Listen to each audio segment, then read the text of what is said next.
नमस्कार दोस्तों। उम्मीद करता हूँ आप सभी लोग स्वस्थ होंगे। जैसा कि आप सब लोगों को मैंने पहली वीडियो में एक इन्फॉर्मेटिव वीडियो मैंने बनाई थी, उसमें मैंने आपको इन्फॉर्म कर दिया था कैसे हमारी चीज़ें अब चलेंगी, कैसे हमारा मैथमेटिक्स का पार्ट आगे का जो एडवांस पार्ट है वो कंप्लीट होगा, प्रैक्टिस कैसे करेंगे, वो सब चीज़ मैंने आपको उस इन्फॉर्मेटिव वीडियो में बता दी थी। अगर आपने वो वीडियो नहीं देखी हो, प्लीज़ उस वीडियो को जाके ज़रूर देखें। हम जो शुरुआत करेंगे यहाँ से वो अपने एडवांस मैथ की शुरुआत करेंगे। क्योंकि हमने अर्थमेटिक अपना कंप्लीट कर लिया था मुदित जीएस स्टडी वाले चैनल पर। एडवांस हमारा शुरू हो गया था, 3 क्लासेस उसकी हो गई थी। वो शुरू की 3 क्लासेस मैंने जो कराई थी आपको, उस 3 क्लासेस को मैं आपको यहाँ पीडीएफ के माध्यम से सॉल्व कराऊंगा, क्योंकि मैं नहीं चाहता कि जो जिन लोगों ने वो क्लासेस कर ली हैं उनका भी टाइम खराब हो। मैं ये भी नहीं चाहता कि जो नया हमसे कोई भी भाई बहन जुड़े उसको भी प्रॉब्लम हो, क्योंकि अगर मैं शुरुआत से नहीं कराऊंगा तो वो उसको कुछ समझ में नहीं आएगा। अगर मैं स्टार्टिंग से नहीं कराऊंगा तो कोई समझ में नहीं आएगी बात। अगर मैं फोर्थ पार्ट से, जैसे वहां पे हमने 3 पार्ट कर दिए थे, अगर फोर्थ पार्ट से यहाँ स्टार्ट करता हूं तो कोई उसका मतलब नहीं रह जाता। तो इसीलिए मैंने पार्ट 1 से यहाँ से शुरुआत की है। नंबर सिस्टम को हम शुरुआत करने जा रहे हैं और आप सभी लोगों का सपोर्ट मिलता रहेगा, मुझे ये ऐसी उम्मीद है। तो चलिए फिर शुरुआत करते हैं अपनी क्लास नंबर 1 की। जो हमारी ये क्लास नंबर 1 है उस पे हम बात करते हैं। ठीक है दोस्तों। तो पार्ट 1 हमारा नंबर सिस्टम का पार्ट 1 है। हम समझते हैं नंबर सिस्टम क्या होता है। नंबर सिस्टम समझने से पहले हमें समझना है पहले नंबर क्या होता है। नंबर क्या होता है? तो नंबर एक ऐसी मैथमेटिकल ऑब्जेक्ट होता है, एक ऐसा मैथमेटिकल ऑब्जेक्ट होता है। क्या होता है? मैथमेटिकल मैथमेटिकल ऑब्जेक्ट होता है जिसके थ्रू जिसके थ्रू हम किसी की वैल्यू, जिसके थ्रू हम किसी की क्वांटिटी, जिसके थ्रू हम किसी का डाटा बता सकते हैं। वह एक मैथमेटिकल ऑब्जेक्ट होता है जिसके थ्रू हम किसी का डाटा, किसी की वैल्यू, ऑब्जेक्ट की क्वांटिटी हम बता सकते हैं, वह नंबर होता है। नंबर सिस्टम में सबसे पहले हम नंबर का क्लासिफिकेशन पढ़ते हैं। नंबर का क्लासिफिकेशन क्या होता है? नंबर का क्लासिफिकेशन में हम जाते हैं तो हमारे पास 3 पार्ट 3 तरीके के नंबर होते हैं। सबसे पहला होता है हमारे पास रियल नंबर, उसके बाद हमारे पास होता है इमेजिनरी नंबर, फिर होता है हमारे पास कॉम्प्लेक्स नंबर। रियल नंबर क्या होता है? रियल नंबर माइनस इनफाइनाइट से लेकर प्लस इनफाइनाइट तक जितने भी नंबर वेरी करते हैं वो सारे के सारे क्या होते हैं? वो सारे के सारे रियल नंबर होते हैं। ठीक है दोस्तों, वो सारे के सारे रियल नंबर होते हैं। इमेजिनरी नंबर वो नंबर होते हैं जिन नंबर को हम माइनस अंडर रूट के रूप में नहीं लिख सकते। जैसे माइनस के अंडर रूट 25 है, हम इसको बताओ ये पॉसिबल है कि नहीं है? बिल्कुल पॉसिबल नहीं है। क्योंकि भैया अगर मैं कहूं कि भाई 5 का स्क्वायर मुझे निकालना है तो 5 का स्क्वायर क्या होगा? 5 का स्क्वायर होगा भैया 25। अगर मैं आपसे बोलूं कि भैया मुझे माइनस के 5 का स्क्वायर निकालना है तो क्या होगा? माइनस के 5 का स्क्वायर होगा भैया वो भी 25 होगा। यानी कि किसी भी संख्या का अगर मुझे वर्ग करना है, किसी भी संख्या का अगर मुझे स्क्वायर निकालना है तो वो हमेशा और हमेशा किस में होगा? हमेशा और हमेशा पॉजिटिव होगा, यानी कि प्लस में होगा। और अगर मैं बोलूं कि इसका भैया मुझे अंडर रूट निकालना है तो क्या होगा? इसका अंडर रूट भैया प्लस के 5 भी आ सकता है और माइनस के 5 भी आ सकता है। तो अंडर रूट देखो ये स्क्वायर है तो स्क्वायर को हम प्लस में लिखते हैं, लेकिन स्क्वायर को कभी माइनस में नहीं लिख सकते। अंडर रूट जो निकल के आता है, जो वर्गमूल निकल के आता है, उसको हम प्लस में भी लिख सकते हैं, उसको हम माइनस में भी लिख सकते हैं। बात आ गई समझ में कि नहीं आ गई? तो जिस तरीके से हम अंडर रूट को माइनस में नहीं लिख सकते तो उसको लिखने का तरीका क्या होता है? मुझे बताओ, अगर मैं अंडर रूट 25 को लिखता हूं तो क्या लिखता हूं? मैं अंडर रूट 25 को 5 लिखता हूं, भैया ये 5 का स्क्वायर होता है।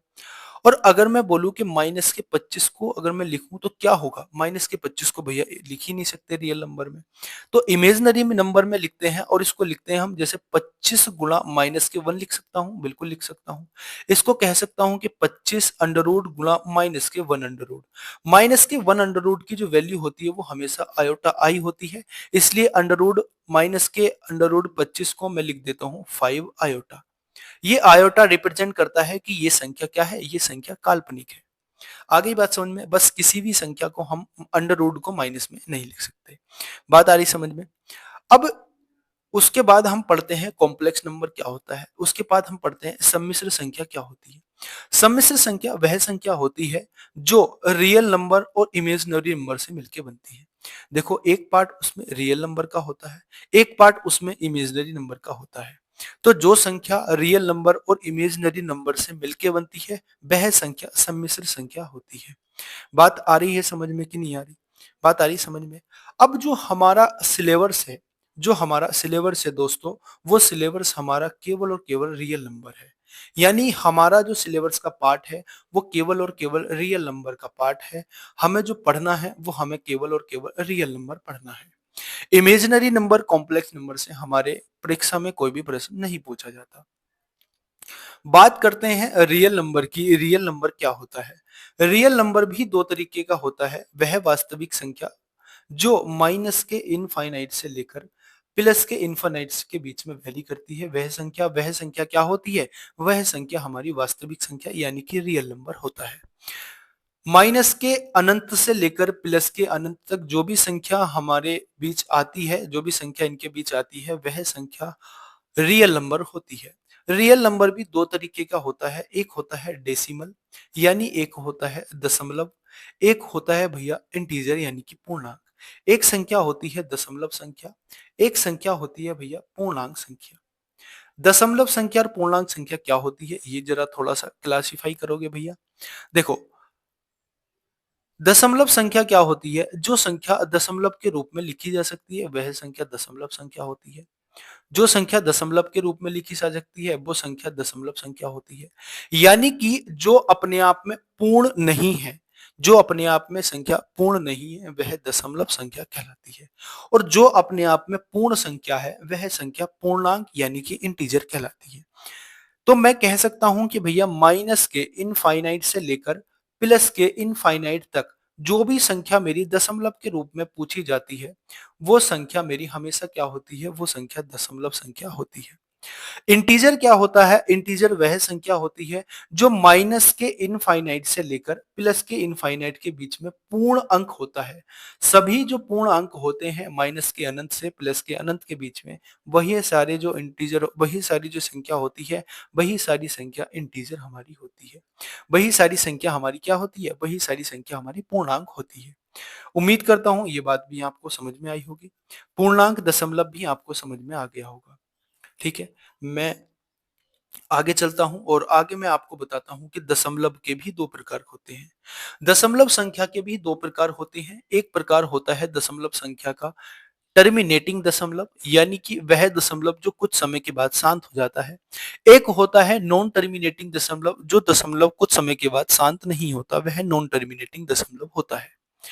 टर्मिनेटिंग दशमलव से आप मतलब समझते हो, जैसे मैं कहूं कि भैया 27 को मुझे 4 से भाग करना है तो क्या आएगा? आप बोलोगे भैया जब मैं 4 को इससे भाग करूंगा तो 4 पंजे 4 छंग 24 होते हैं और बचेगा कितना बताओ? 3 बचेगा। 3 बचेगा, हम दशमलव लगा के 0 बढ़ा देते हैं तो 30 हो जाता है। तो 4 सत्ते 28 होते हैं, फिर 2 बचता है, दशमलव लगा के फिर हम 0 बढ़ा देते हैं तो 4 पंजे 20 हो जाता है। यानी कि अगर मैं इसको आपको और सिंपल तरीके से बताना चाहूं तो ये होता है, देखो इस तरीके से, 4 छंग 24 होते हैं, बचेगा कितना बोलो? बचेगा कितना मेरा? 3। 4 दशमलव लगाएंगे और यहाँ पे 0 लिख देंगे। 4 सत्ते कितने होते हैं भैया? 28 होते हैं। बचेगा मेरा 2 और दशमलव लग रहा है तो हम 0 बढ़ा देंगे। 4 पंजे क्या होते हैं भैया? 4 पंजे होते हैं 20। अब आप देख रहे होंगे कि कुछ समय के बाद ये चीज हमारी शेषफल बचना बंद हो गया। अब शेषफल बचना बंद हो गया तो दशमलव के बाद आने वाली संख्या भी रुक जाएंगी। और जब संख्या रुक जाती है, जिस दशमलव के बाद आके संख्या रुक जाती है, वह दशमलव हमारा टर्मिनेटिंग दशमलव या शांत दशमलव कहलाता है। बात समझ में आ गई कि नहीं आ गई? वह दशमलव हमारा टर्मिनेटिंग दशमलव यानी कि शांत दशमलव कहलाता है। ठीक है दोस्तों, वह दशमलव हमारा टर्मिनेटिंग शांत दशमलव कहलाता है। अब हम बात करते हैं भैया नॉन टर्मिनेटिंग दशमलव क्या होता है। अब हम बात करते हैं नॉन टर्मिनेटिंग यानी कि अशांत दशमलव क्या होता है। जैसे आप सभी लोग जानते हैं कि अशांत दशमलव भी दो तरीके का होता है। एक होता है रिकरिंग आवृत्ति दशमलव, एक होता है अनावृत्ति यानी कि नॉन रिकरिंग डेसिमल। आवृत्ति डेसिमल का मतलब होता है कि, अच्छा पहले अशांत दशमलव पढ़ लेते हैं। अशांत दशमलव क्या होता है? जैसे मैं 1/3 को भाग देता हूँ, 1 को 3 से भाग देता हूँ, तो 3 एकम 3 हो जाते हैं, 3 तिया 9 हो जाते हैं। ठीक है, जैसे मैं इसको आपको यहाँ समझाता हूँ, थोड़ी सी जगह बनाते हैं, मैं इसको आपको यहीं पे समझाता हूँ। देखो, नॉन टर्मिनेटिंग दशमलव को हम समझते हैं, कैसे वो नॉन टर्मिनेटिंग होता है। देखो दोस्तों, देखो मुझे 3 को भाग देनी है, मान लो 10 से भाग देनी है, 10 को भाग देनी है मुझे 3 से, इससे ही समझ में आ जाएगा। मुझे बताओ, अगर मैं इसको भाग देता हूं तो 3 तिया कितने होते हैं? 3 तिया भैया 9 होते हैं। एक बचेगा मेरा डेसिम, मतलब एक बचेगा शेषफल, दशमलव मैंने लगाया और यहाँ पे मैंने 0 लिख दिया। फिर मुझे इसको 3 से भाग देनी है, तो कितनी बार जाएगा? फिर 9 बार जाएगा। फिर एक बचेगा मेरा और दशमलव लग रहा है, तो फिर मैं 0 लिख दूंगा। फिर मेरा ये 3 बार जाएगा, तो ये कितनी बार? 9 बार जाएगा, यानी कि फिर एक बचेगा। यानी इसका मतलब क्या होता है कि इस तरीके से मेरा हर टाइम एक शेषफल बचता चला जाता है, और बचता चला जाएगा तो दशमलव के बाद अंक भी हमारे आते चले जाएंगे। अब जब दशमलव के बाद अंक आते चले जाएंगे, वो दशमलव के बाद अंक रुकेंगे नहीं, टर्मिनेट नहीं होंगे, तो वह जो दशमलव मेरा कहलाता है, वह दशमलव मेरा नॉन टर्मिनेटिंग दशमलव कहलाता है। वह दशमलव मेरा अशांत दशमलव क्या कहलाता है? अशांत दशमलव। अब अशांत दशमलव भी दो तरीके के होते हैं। एक होते हैं रिकरिंग डेसिमल, यानी कि जो दशमलव एक ही तरह की आवृत्ति करते हैं, यानी कि दशमलव के बाद में एक ही तरीके का अंक हमें बार बार देखने को मिलता है, तो वह रिकरिंग डेसिमल होते हैं। और जो दशमलव, जो हमारे दशमलव दशमलव के बाद आने वाले अंक एक ही तरीके के नहीं होते, लेकिन कंटिन्यू आते जाते हैं, नॉन टर्मिनेटिंग होते हैं, लेकिन आप देखोगे, देखो एक तरीके के नहीं है, एक है, चार है, दो है, आठ है, पांच है, सात है, इस तरीके से आगे चलते चले जाते हैं, लेकिन एक ही तरीके की आवृत्ति नहीं होती, तो उसको हम नॉन रिकरिंग या अनावृत्ति दशमलव कहते हैं। क्या कहते हैं दोस्तों? उसको हम कहते हैं अनावृत्ति दशमलव। आगे बात समझ में। रिकरिंग डेसिमल, देखो एक ही तरीके का दशमलव के बाद एक ही तरीके का अंक आ रहा है, एक ही तरीके का अंक आ रहा है। अब ये नॉन नॉन रिकरिंग क्या होते हैं? अनावृत्ति दशमलव क्या होते हैं? दशमलव के बाद एक तरीके का अंक नहीं आता, अलग अलग अंक आते रहते हैं, तो वह नॉन रिकरिंग डेसिमल होता है। बात बिल्कुल समझ में आ गई होगी, उम्मीद करता हूं बात बिल्कुल मेरी ये समझ में आ गई होगी आपकी। अब एक चीज और है, एक चीज और है, वो एक चीज क्या है भैया? भैया आपने ये क्या लिखा? ये मैंने ये लिखा कि जब जब हम एक ही तरीके की आवृत्ति, एक ही दशमलव के बाद एक ही अंक की आवृत्ति देखते हैं, तो हम उस अंक के ऊपर बार लगा देते हैं। इसका मतलब होता है, इसका मतलब ये होता है, बस ये समझ लो, ये 0.6 के ऊपर बार, इसका दस मतलब ये होता है, ये समझ लो बस। आ रही बात समझ में कि नहीं आ रही? बोलेंगे भैया बिल्कुल बात समझ में आ रही है। ठीक है दोस्तों, बात समझ में आ रही है आपकी। आगे चलते हैं, हमने दशमलव भी पढ़ लिया और non recurring, terminating, non terminating, recurring सब कुछ पढ़ लिया हमने। अब हम बात करते हैं इंटीजर की। इंटीजर क्या होता है? इंटीजर क्या होता है? हम बात करते हैं इंटीजर की। पूर्ण अंक हमारा क्या होता है? देखो, पूर्ण अंक भी हमारा दो तरीके का होता है। कौन कौन सा होता है? एक होता है भैया पॉजिटिव और एक होता है नेगेटिव। यानी कि एक होता है हमारा धनात्मक, एक होता है धनात्मक पूर्णांक और एक होता है मेरा ऋणात्मक पूर्णांक। ठीक है, धनात्मक पूर्णांक से आप मतलब समझते हो कि भैया जो एक से लेके प्लस के, एक से लेके प्लस के इन्फिनाइट तक होता है, वो धनात्मक पूर्णांक होता है। जो माइनस के इन्फिनाइट से लेकर माइनस के वन तक होता है, वो मेरा ऋणात्मक पूर्णांक होता है। जीरो क्या होता है? जीरो ना तो पूर्णांक, ना तो पॉजिटिव होता है और ना नेगेटिव होता है, यानी कि ये होता तो पूर्णांक है, लेकिन ना तो ये पॉजिटिव होता है और ना ही ये नेगेटिव होता है। बात आगे समझ में। इंटीजर भी आपको समझ में आ गया होगा, बस ये थोड़ी थोड़ी नॉलेज वाली बात है। ऐसा आपसे कुछ नहीं पूछा जाएगा क्वेश्चन में कि, प्रश्न में है कि धनात्मक पूर्णांक क्या होते हैं, क्योंकि ये सब चीज आप सभी लोगों को पता होती है। ठीक है, अब बात करते हैं मेन चीज जो हमारी है, नेचुरल नंबर। नेचुरल नंबर क्या होता है? एक से लेकर प्लस के इन्फिनाइट तक जो भी संख्या हमें दिखाई देती है, वो हमेशा और हमेशा क्या होती है? वो हमेशा और हमेशा नेचुरल नंबर होती है। एक से लेकर जो भी प्लस के अनंत तक संख्या होती है, वो क्या होती है? वो होती है नेचुरल नंबर। आगे बात समझ में कि नहीं आगे? अब होल नंबर क्या होता है? होल नंबर होता है भैया जीरो से लेकर, जीरो से लेकर क्या, जीरो से लेकर प्लस के इन्फिनाइट तक जो भी संख्या होती है, वह संख्या क्या होती है? वह संख्या होल नंबर यानी कि पूर्ण अंक होती है। देखो इसमें क्या था, देखो नेचुरल नंबर में क्या था, नेचुरल नंबर में 1 से अनंत तक था, और होल नंबर में बस एक जीरो और ऐड हो जाता है, और जीरो से लेके अनंत तक की जो संख्या कहलाती है वो हमारी पूर्णांक यानी कि होल नंबर कहलाती है। बात आगे समझ में। इवन नंबर की हम बात करते हैं, सम संख्या क्या होती है? सम संख्या वह होती है जो कंप्लीटली दो से डिवाइड हो जाती है। जो कंप्लीटली दो से डिवाइड हो जाती है वह संख्या सम होती है, जैसे 2, 4, 6, 8, इसी तरीके से हम आगे चलते जाएंगे। ये पूछ लिया जाता है कि सबसे छोटी जो सम संख्या होती है वो कौन सी होती है? स्मॉलेस्ट जो हमारा इवन नंबर होता है वो होता है 2। उसके बाद हम बात करते हैं ओड नंबर की। ओड नंबर क्या होता है? उसके बाद हम बात करते हैं किसकी? ओड नंबर की। ओड नंबर क्या होता है? ठीक है दोस्तों, ओड नंबर क्या होता है? ओड नंबर होता है भैया विषम संख्या जो कंप्लीटली मेरी किससे? दो से डिवाइड ना हो, वह संख्या क्या होती है? विषम संख्या होती है। बात आगे समझ में, वह संख्या होती है विषम संख्या। अब प्राइम नंबर क्या होता है? बात करते हैं प्राइम नंबर यानी कि अभाज्य संख्या की। अभाज्य संख्या क्या होती है? वह संख्या जो केवल और केवल एक से और केवल अपने आप से विभाजित हो। ध्यान रखना, जो संख्या केवल और केवल या तो एक से या केवल और केवल अपने आप से विभाजित हो, वह संख्या क्या होती है? अभाज्य संख्या होती है। वह संख्या प्राइम नंबर होती है। एक चीज और नोट करने वाली है, जो केवल एक और खुद से डिवाइड हो वो क्या होती है? वो होती है हमारी क्या? वो होती है हमारी प्राइम नंबर यानी कि अभाज्य संख्या।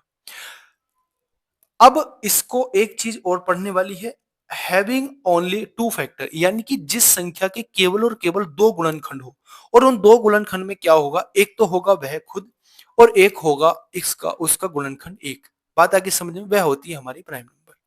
ठीक है दोस्तों।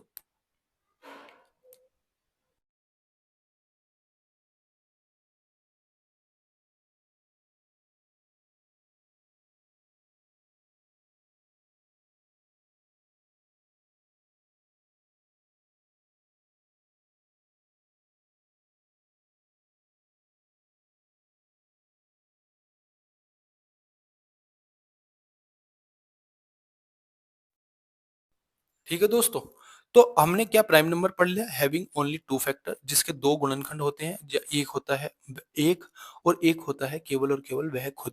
यानी कि जो संख्या या तो खुद से या एक से कर सकती है वह संख्या हमारी प्राइम नंबर होती है। अब प्राइम नंबर क्या होती है? देखो, दो होती है, तीन होती है, पांच होती है, सात होती है, 11, 13, 13 के बाद 17 आता है, फिर 19 आता है। इस तरीके से हमारे प्राइम नंबर चलते जाते हैं। बात आ रही समझ में कि नहीं आ रही? अब सबसे इंपॉर्टेंट चीज है कि जो हमारा जो आज हम प्राइम नंबर तक ही रखते हैं, और बाकी की जो चीजें हैं मैं आपको इसकी आगे की चीजें बताऊंगा। देखो, जो सबसे छोटी इवन एक ओनली इवन प्राइम नंबर होता है वो होता है 2। यानी कि देखो, आप जब भी देखोगे प्राइम नंबर हमेशा क्या मिलेगा आपको? वो ओड नंबर मिलेगा। लेकिन केवल और केवल एक नंबर होता है जो प्राइम नंबर होता है और जो अपने आप में इवन होता है, यानी कि जो अपने आप में सम होता है। वो संख्या है केवल और केवल 2। अगर आपसे पूछ लिया जाए कि वह इवन नंबर बताए जो प्राइम नंबर हो, तो आप क्या आंसर दोगे? आप दोगे भैया 2 आंसर। आ रही बात समझ में कि नहीं आ रही? अब ये ट्रिक मैंने आपके लिए बनाई है। ये ट्रिक क्या होती है? देखो, ये एक नंबर होता है, ठीक है? जैसे आप नंबर याद करते हो ना, समझ रहे होंगे ना कहाँ मैं बात कर रहा हूँ। ये आप नंबर याद कर लेना, उसी तरीके से आप एक नंबर ये याद कर लेना मेरे कहने से। और ये नंबर आपका ये नंबर आपके एक दो नंबर दिला के जाएगा, ठीक है? देखो, 4422322321, या इसको कह सकते हैं 44 22 32 23 21। यानी कहने का मतलब है कि 0 से 10 तक जो प्राइम नंबर होते हैं ना, जो 0 से 10 तक की संख्या होती है उनके बीच में चार प्राइम नंबर होते हैं। जो 10 से लेकर 20 तक की संख्या होती है उनके बीच में जो प्राइम नंबर होते हैं वो चार होते हैं। 20 से 30 के बीच में दो प्राइम नंबर होते हैं। 30 से 40 के बीच में, ये 40 है, माफ करना, ये 40 है, ये दो नंबर होते हैं। 40 से 50 के बीच में तीन प्राइम नंबर होते हैं। 50 से 60 के बीच में दो प्राइम नंबर होते हैं। 60 से 70 के बीच में दो प्राइम नंबर होते हैं। 70 से 80 के बीच में तीन प्राइम नंबर होते हैं। 80 से 90 के बीच में दो प्राइम नंबर होते हैं, और 90 से 100 के बीच में एक प्राइम नंबर होता है। आपसे क्वेश्चन पूछा जा सकता है कि बताइए 0 से लेकर 50 के बीच में कितने प्राइम नंबर हो सकते हैं? आपसे पूछा जाएगा 10 से लेकर 50 के बीच में कितने प्राइम नंबर होते हैं? इस तरीके का आपसे क्वेश्चन पूछा जा सकता है। तो अगर आपका ये नंबर याद रहेगा, आपको ये नंबर याद रहेगा, तो आप बहुत आसानी से आंसर कर सकते हो। ठीक है दोस्तों, उम्मीद करता हूं आपको क्लास समझ में आई होगी, और क्लास को लाइक क्लास को शेयर, चैनल को सब्सक्राइब करना बिल्कुल भी ना भूलें। आप लोगों की सपोर्ट की ज़रूरत है इस टाइम, बहुत ज़्यादा ज़रूरत है। तो आप लोग प्लीज़ सपोर्ट करना ना भूलें, आप लोग चैनल को सब्सक्राइब करना ना भूलें, आप लोग वीडियो को लाइक और शेयर करना ना भूलें। जो भी आपको सजेशन करना है, क्योंकि हमारी फर्स्ट वीडियो है हमारे चैनल पर, जो भी आपको सजेशन करना है कि भैया हम ऐसे कर सकते हैं, ये चीज़ कर सकते हैं तो और बेटर रहेगा, आप कृपया करके बेझिझक आप कमेंट सेक्शन में लिख सकते हो। कोई भी आपको बाउंडेशन नहीं है कि आप ये नहीं लिख सकते, कुछ नहीं कर सकते, क्योंकि आपका सजेशन ही हमें अच्छा बनाएगा, आपका सजेशन ही हमें आगे लेके जाएगा। तो आपका सजेशन इम्पोर्टेंट है, आपका सजेशन हमेशा कंसीडर करा जाएगा जो भी आप लिखोगे। तो उम्मीद करता हूँ आपको क्लास समझ में आई होगी। आपका सपोर्ट चाहिए और आपका जो भी आप वीडियो को शेयर करना, जो भी आप वीडियो को लाइक करना, कमेंट करना और टेलीग्राम चैनल से ज़रूर ऐड हो जाना। टेलीग्राम चैनल को ऐड करने के बाद वहाँ से आपको क्लास के नोटिफ़िकेशन, पीडीएफ्स वगैरह ये सारी जो ये एनोटेशन को छोड़ के ये जो पीडीएफ मैंने बनाई है आपके लिए, ये सारी की सारी पीडीएफ मैं कुछ ही टाइम के बाद आपको चैनल पर, टेलीग्राम चैनल पर जो है हमारा टेलीग्राम चैनल पर मैं आपको इसको प्रोवाइड करा दूँगा। टेलीग्राम चैनल आप सभी को पता है द मैथ वर्स 0717 के नाम से है। जो जिस नाम से टेलीग्राम चैनल है उसी नाम से हमारा ये यूट्यूब चैनल है।